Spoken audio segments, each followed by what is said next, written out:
11 মাসের ছেলেকে নিয়ে বাড়ি থেকে বের হওয়ার সময় বগুড়ার গৃহবধূ আশামণি স্বজনদের বলেছিলেন স্বামীর সঙ্গে কেনাকাটা করতে যাচ্ছেন। এর একদিন পর শহরের একটি হোটেল কক্ষে আশামণি ও তার ছেলে আব্দুল্লাহর গলাকাটা লাশ পেল পুলিশ।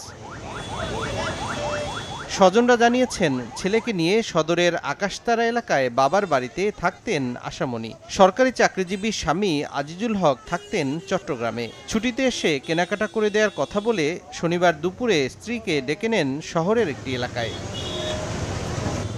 পুলিশ বলছে, একই দিন সন্ধ্যায় স্ত্রীকে নিয়ে শহরের বনানী এলাকার একটি হোটেলে ওঠেন আজিজুল। রাত 9টার দিকে তিনি একা হোটেল থেকে বের হয়ে যান। আর ভুক্তভোগীর স্বজনরা বলছেন, আশামণির সঙ্গে দেখা হয়নি এমন কথা জানিয়ে শনিবার রাতে শ্বশুরকে নিয়ে সদর থানায় জিডি করেন আজিজুল। এরপর নিখোঁজ সংবাদের মাইকিং করতে বলেন।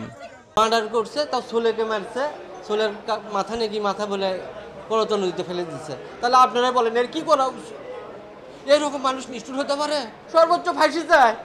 লাশ তো মাথা বিচ্ছিন্ন করছে, আর ছোট সন্তান তাকে সে নির্মমভাবে তার মাথাটা মানে খণ্ডাংশ নদীতে ফেলে দিছে। তো এটা তো খুব নির্মম ঘটনা আর কি। আমি এর সঠিক বিচার চাই। রোববার সকালে ফের বনানীর হোটেলে গিয়ে ভাড়া মেটাতে চান আজিজুল। তখন স্ত্রী ও সন্তান সঙ্গে না থাকায় সন্দেহ হয় হোটেল কর্তৃপক্ষের।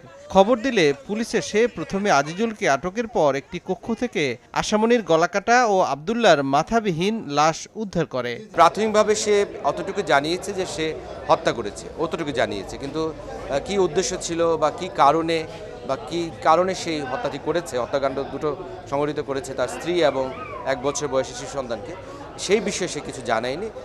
আমরা মনে করছি যে আমাদের তদন্তের মাধ্যমে এবং তাকে নিরবচ্ছিন্ন জিজ্ঞাসাবাদের মাধ্যমে এটি বেরিয়ে আসবে। স্বজনরা জানিয়েছেন, 3 বছর আগে ধুনট উপজেলার বাসিন্দা আজিজুল হকের সঙ্গে বিয়ে হয় আশামণির। সময় সংবাদ, বগুড়া।